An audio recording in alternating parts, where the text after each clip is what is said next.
ఎత్తులు పై ఎత్తులు వ్యూహాలు ప్రతి వ్యూహాలు హస్తిన ఎన్నికలకు మరో 4 రోజులు మాత్రమే మిగిలింది. గెలుపు కోసం పార్టీలన్నీ తంటాలు పడుతున్నాయి. హస్తినను కైవసం చేసుకునేందుకు పొలిటికల్ స్టేజ్ పై కుస్తీలు పడుతున్నాయి. దాంతో రాజకీయ కురుక్షేత్రం వేడెక్కింది. రణరంగాన్ని తలపిస్తున్న హస్తిన ఎన్నికలపై V6 స్పాట్ లైట్.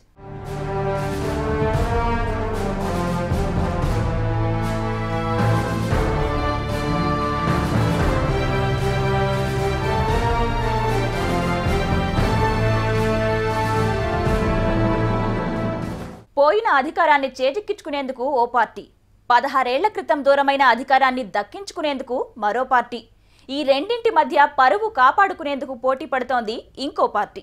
ఢిల్లీ ఎన్నికలు ట్రయాంగిల్ వార్ను తలపిస్తున్న పోటీ మాత్రం ఆప్ బీజేపీ మధ్యే. పార్టీల మధ్య పోరు రణరంగాన్ని తలపిస్తుంటే బెట్టింగ్ రాయుళ్లకు కాసులు కురిపిస్తోంది. ఇంతకీ హస్తినలో ఎన్నికల సంగ్రామం ఎలా ఉంది?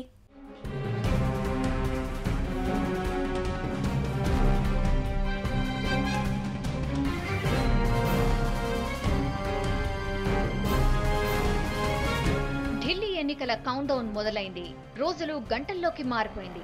మరికొన్ని గంటల్లో ఎన్నికల ప్రచారం ముగియబోతోంది. దాంతో పొలిటికల్ రేసులో పాస్ మార్కుల కోసం ఎత్తులు పై ఎత్తులు వ్యూహాలు ప్రతి వ్యూహాలకు పదను పెడుతున్నాయి పార్టీలన్నీ.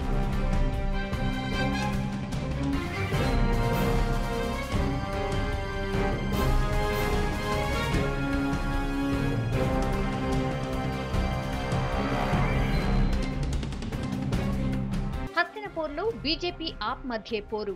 కాంగ్రెస్ పోటీలో ఉన్న నామమాత్రమే అంటున్నారు నిపుణులు. అధికారంలో ఉన్న ఓ జాతీయ పార్టీ మరో ప్రాంతీయ పార్టీతో భీకరంగా పోరాడుతుండడమే పొలిటికల్ ట్విస్ట్. గతంలో కేవలం 2 జాతీయ పార్టీల మధ్య ప్రధాన పోరు సాగేది. అలాంటి ఫైట్ నుంచి కాంగ్రెస్ సైడ్ అయింది. దాంతో ఆప్ ఆన్ స్క్రీన్ మీదకొచ్చింది.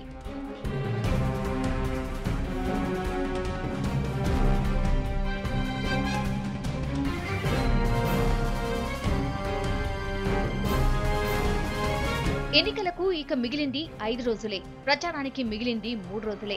అంటే మరికొన్ని గంటల్లో ప్రచార పర్వాన్ని ముగించాల్సి ఉంది. గత నెల రోజులుగా నేతల ఉరుకులు పరుగులు హామీలు వాగ్దానాలతో తడిసి ముద్దైన జనం ఇక తీర్పునిచ్చేందుకు రెడీ అవుతున్నారు.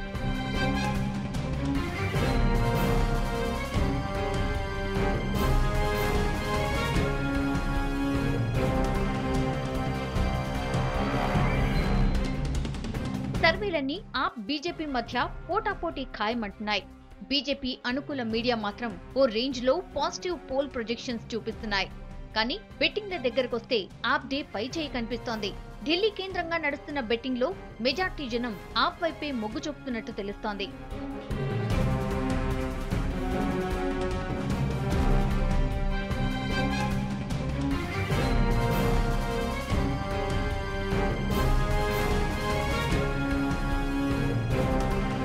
బీజేపీ తరఫున 120 మంది ఎంపీలు, 10 మందికి పైగా కేంద్ర మంత్రులు స్వయంగా ప్రధానే రంగంలోకి దిగి ప్రచారం చేస్తున్నారు. आखिरकार 24 घंटे का सवाल होता है.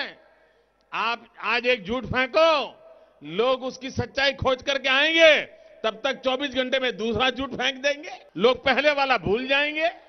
यही कारोबार चला है. सरकार चलाना, राजनीति करना एक गंभीर जिम्मेवारी होती है. पसीना बहाना पड़ता है. सामान्य से सामान्य मानवी के दुख दर्द को सुनना पड़ता है, समझना पड़ता है. दिन रात आंदोलन करने की आदत रखने वाली सरकारें बनाओगे तो न उनको बातचीत में इंटरेस्ट होगा, न वो समस्याओं के समाधान में इंटरेस्टेड होंगे. उनको तो सिर्फ टीवी में जगह मिल जाए बस उनका काम हो गया. भाइयों बहनों, टीवी में जगह पाने के लिए सरकारें नहीं चलानी होती हैं, सरकार चलानी होती है जनता जनार्दन के दिलों में जगह बनाने के लिए. ఆప్ తరఫున కేజ్రీవాల్ ఒక్కడే ఒంటరి పోరాటం చేస్తున్నారు. ప్రత్యర్థులకు చెమటలు పట్టిస్తున్నారు. 15 साल से कांग्रेस ने दिल्ली को लूटा. पिछली बार आप लोगों ने कांग्रेस को उठा के फेंक दिया. लोकसभा चुनाव में आप लोगों ने बीजेपी को भारी बहुमत दिया. बड़ी उम्मीद थी बीजेपी से कुछ करेगी, बड़ी आस लगाई थी लोगों ने कुछ करेगी. आज 7 महीने के बाद मैं जब पूरी दिल्ली में घूम रहा हूं तो वो कह रहे जी धोखा हो गया, बहुत बड़ा धोखा हो गया. जितने वादे बीजेपी वालों ने चुनाव के पहले किए थे, एक एक करके सब वादों से पलटते जा रहे हैं. लोग कह रहे जी भाषण से पेट नहीं भरता। ఇక మరోవైపు కాంగ్రెస్ నుంచి సోనియా గాంధీ రంగంలోకి దిగారు. నిజానికి ఢిల్లీ ఎన్నికల్లో కాంగ్రెస్ ను యువరాజు రాహుల్ లీడ్ చేస్తున్నారు. కానీ మాజీ కేంద్ర మంత్రి జయంతి నటరాజన్ ఇష్యూతో రాహుల్ గాంధీపై విమర్శలొచ్చాయి. దాంతో సోనియా రంగంలోకి దిగారు.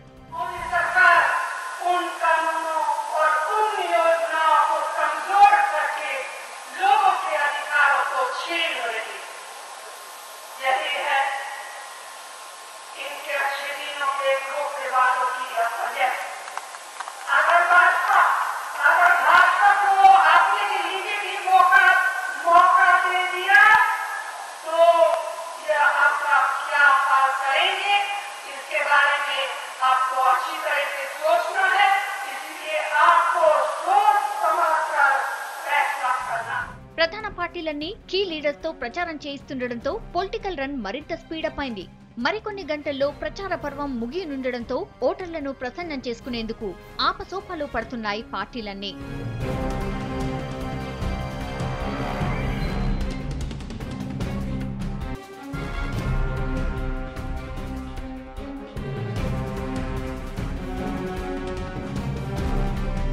పెరిగితే పెట్రో కంపెనీల నెత్తి మీద పాపం, తగ్గితే క్రెడిట్ ప్రభుత్వానిది. పెట్రో ధరలపై మోడీ సర్కార్ డబుల్ గేమ్ ఢిల్లీ ఎన్నికల్లో తేలిపోయింది.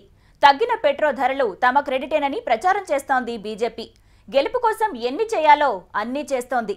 మరి నవంబర్ నుంచి 4 సార్లు పెంచిన ఎక్సైజ్ భారం భరిస్తోందెవరు? 20,000 కోట్ల రూపాయల దాకా ఖజానా నింపుకున్న దొంగ దెబ్బ గురించి ఢిల్లీ ఓటర్లకు చెప్పరా?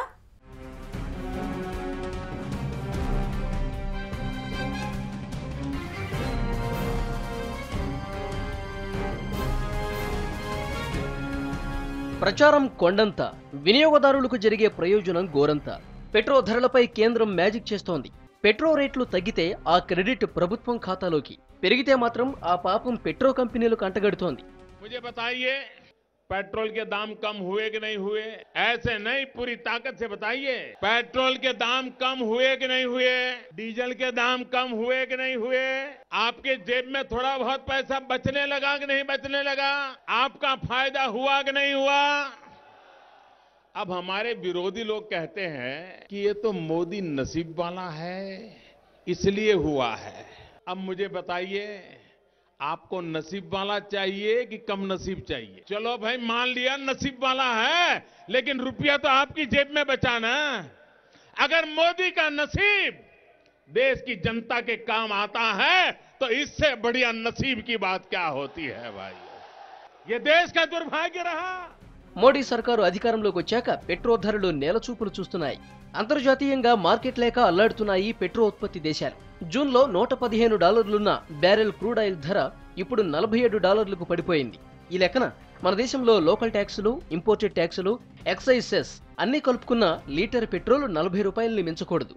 కానీ ఢిల్లీలో $58 పైనే పలుకుతోంది.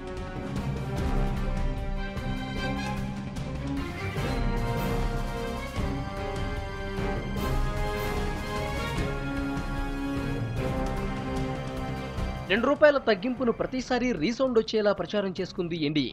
కానీ నవంబర్ నుంచి ఇప్పటిదాకా ప్రతిసారి $2 చొప్పున $8 పెంచింది. ప్రస్తుతం హైదరాబాద్లో $66.38 ఉంది. ఏ రకంగా చూసినా పెట్రోల్ ధరలు $40కు మించకూడదనేది నిపుణుల వాదన. కానీ తగ్గిన ధరలను రీసౌండ్ వచ్చేలా ఢిల్లీ ఎన్నికల్లో ప్రచారం చేస్తోంది మోడీ సర్కార్. पेट्रोल के दाम कम हुए कि नहीं हुए? डीजल के दाम कम हुए कि नहीं हुए? आपके जेब में थोड़ा बहुत पैसा बचने लगा कि नहीं बचने लगा? आपका फायदा हुआ कि नहीं हुआ? अब हमारे विरोधी लोग कहते हैं कि ये तो मोदी नसीब वाला है, इसलिए हुआ है। अब मुझे बताइए, आपको नसीब वाला चाहिए कि कम नसीब चाहिए? चलो भाई, मान लिया नसीब वाला है, लेकिन रुपया तो आपकी जेब में बचा ना। अगर मोदी का नसीब देश की जनता के काम आता है तो इससे बढ़िया नसीब की बात क्या होती है भाई? ये देश का दुर्भाग्य रहा। సాధారణ పెట్రోల్ ధరల సంగతి పక్కన పెడితే విమానం ఇంధనం ధరలు అమాంతం పడిపోయాయి. నిజానికి దీనిపై ప్రభుత్వం ప్రచారం చేయాలి. రీసెంట్గా ఏవియేషన్ టర్బైన్ ఫ్యూయల్ ధరలను 11.3% తగ్గిస్తూ ప్రభుత్వ రంగం ఇంధన విక్రయ సంస్థలు ప్రకటించాయి.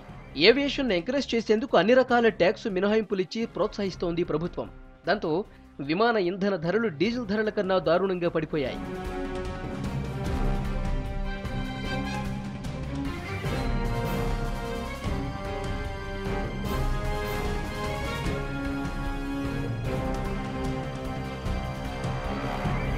ప్రభుత్వ నిర్ణయం వల్ల విమానాల్లో ప్రయాణించే హైక్లాస్ వర్గాలకు మాత్రమే ప్రయోజనం.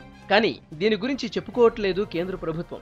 కోట్లాది మంది సామాన్యులకు ప్రయోజనం చేకూరే సాధారణ పెట్రోల్, డీజిల్ ధరలను తగ్గించేందుకు మాత్రం మోడీ సర్కార్ మొండికేస్తోంది.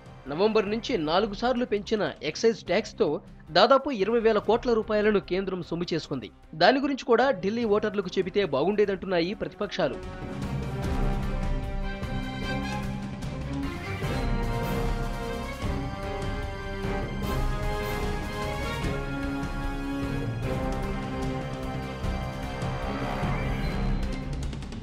అధికారంలోకి వస్తే బ్లాక్ మనీ తీసుకొస్తాం, ప్రతి వ్యక్తి అకౌంట్లో 15 లక్షలేసే అవకాశం ఉంటుంది, అలాగే పెట్రోల్ ధరలు తగ్గిస్తామంటూ ఊదరగొట్టిన మోడీ సర్కారు ఇప్పుడు వినియోగదారుణ్ణి దొంగదెబ్బ తీస్తోంది.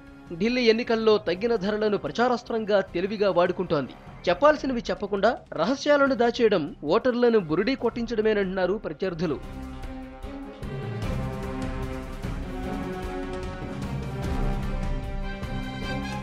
హోరాహోరీ ప్రచారం, చలిలోనూ వేడి పుట్టించే ప్రసంగాలు, ప్రసన్నం చేసుకునేందుకు వాగ్దానాలు, హామీలు. పోల్ క్యాంపైన్తో దద్దరిల్లిపోతోంది ఢిల్లీ. గెలుపు కోసం పార్టీలు హోరాహోరీగా తలపడుతున్నాయి. పార్టీ అధినేతలే స్వయంగా రంగంలోకి దిగడంతో పొలిటికల్ రేస్ మరింత ఊపందుకుంది.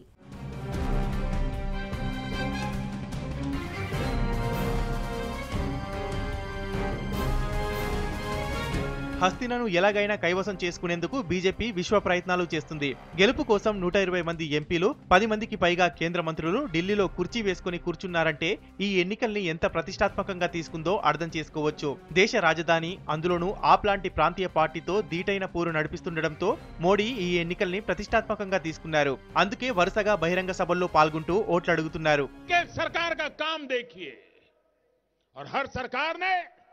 उन राज्यों के जीवन में बदलाव लाया है। जब भी अवसर मिला है लोगों की जिंदगी में बदलाव लाने के लिए हमने कोई कमी नहीं रखी है, कोई कोताही नहीं बरती है। और इसलिए भाइयों बहनों, हमारे ट्रैक रिकॉर्ड के आधार पर हम आपसे आशीर्वाद मांगते हैं। और मेरी दिल्ली वासियों से प्रार्थना है, गलती से भी आधा अधूरा मत करना। ఓవైపు కేజ్రీవాల్ పార్టీ ఆప్ను తూర్పారబడుతూ ఢిల్లీలో స్థిరమైన ప్రభుత్వం ఏర్పాటు కోసం ఓటేయాలని విజ్ఞప్తి చేస్తున్నారు మోడీ. అధికారం ఇస్తే పారిపోయే వ్యక్తుల్ని ఎన్నుకోవద్దని కేజ్రీవాల్ పై పరోక్ష విమర్శలు చేస్తున్నారు. మరోవైపు కాంగ్రెస్ ఆప్ కలిసి ఎన్నికల్లో లాలుచి పడ్డాయని విమర్శిస్తున్నారు. जिनके बीच में सरकार बनाने के लिए पर्दे के पीछे सौदे होते हैं, जनता को धोखा दे करके पर्दे के पीछे दोस्ती कर करके सरकार बनाई जाती है। और अब जब चुनाव आया तो इन दोनों दलों के बीच में एक स्पर्धा चल रही है। रोज सुबह उठ करके तय करते हैं कि आज कौन सा बड़ा झूठ फेंका जाए, आज सनसनी पैदा हो ऐसी कौन सी खबर को लाया जाए ताकि टीवी मीडिया में कुछ जगह हमारी में बन जाए। एक तरफ झूठे वादों की स्पर्धा हो रही है, झूठ बोलने की स्पर्धा हो रही है, झूठे आरोप लगाने की स्पर्धा हो रही है। एक प्रकार से लग रहा है शायद पहले कभी दिल्ली के चुनाव पर झूठ का इतना साया सवार नहीं हुआ होगा जितना इस चुनाव में झूठ का सहारा लिया जा रहा है। भोला भाला चेहरा करके जनता को मूर्ख बनाना। కిరణ్ బేడీని సీఎం అభ్యర్థిగా ప్రకటించి ప్రచారంతో హోరెత్తిస్తున్న బీజేపీకి గట్టి ఎదురుదెబ్బ తగిలింది. Bedi campaign manager, party senior leader Narendra Tandon రాజీనామా చేశారు. దాంతో ఒక్కసారిగా కమలం పార్టీలో అంతర్గత విభేదాలు బయటపడ్డాయి. బేడీ నాయకత్వాన్ని జీర్ణించుకోలేని చాలా మంది నేతలు ఆమెకు వ్యతిరేకంగా ప్రచారం చేస్తున్నట్టు సమాచారం. అయితే టాండన్ మాత్రం బహిరంగంగానే ఆమె అభ్యర్థిత్వాన్ని వ్యతిరేకించడం బీజేపీకి నెగిటివ్ గా మారింది.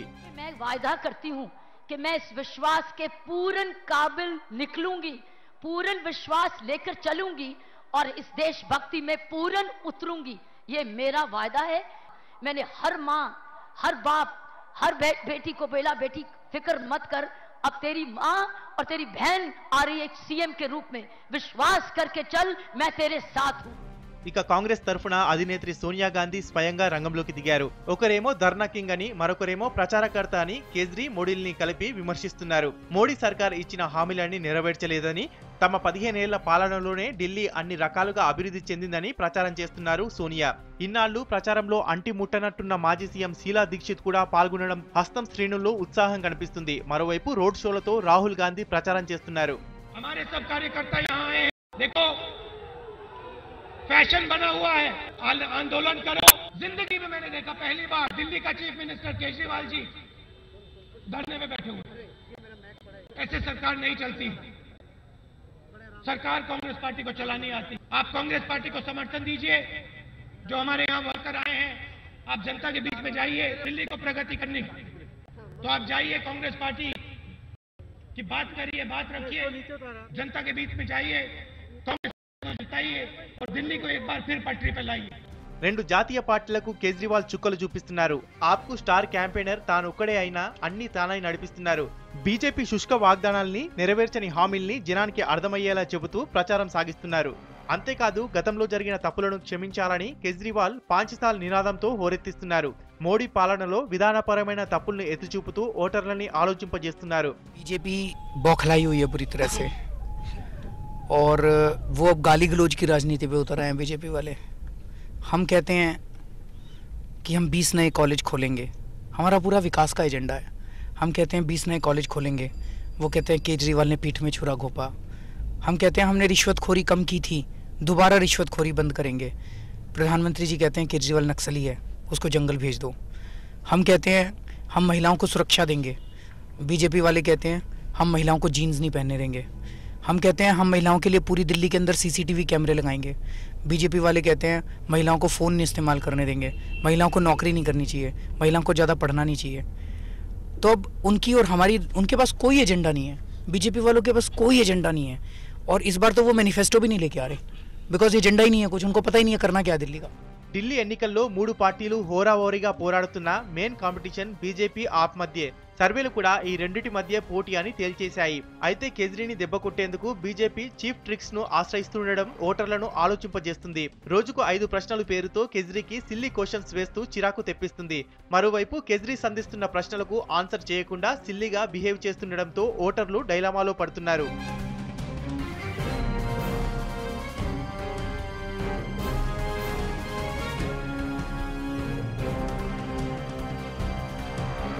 ఇదిలా ఉంటే హస్తిన ఎన్నికలపై ఢిల్లీలో జోరుగా బెట్టింగ్ సాగుతుంది. సేఫ్ బెట్టింగ్ పేరుతో బీజేపీ వైపు మెజార్టీ జనం మొగ్గు చూపుతుండగా ఆప్ హాట్ పార్టీగా మారింది. బీజేపీ వైపు 1,00,000 బెట్టింగ్ పెడితే 36,000 రిటర్న్స్ వచ్చేలా ఆడిస్తున్నారు. మరోవైపు ఆప్ గెలిస్తే 1,00,000కు 2.5 లక్షలు ఆశ చూపిస్తున్నారు. ఈ ఎన్నికల్లో కాంగ్రెస్ ను బెట్టింగ్ రాయళ్లు పట్టించుకోకపోవడం ట్విస్ట్.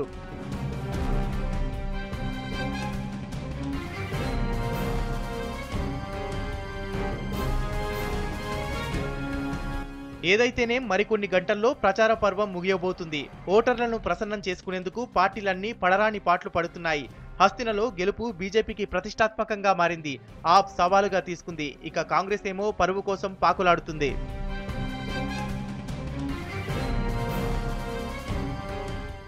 మరికొన్ని గంటల్లో ప్రచార పర్వం ముగుస్తోంది.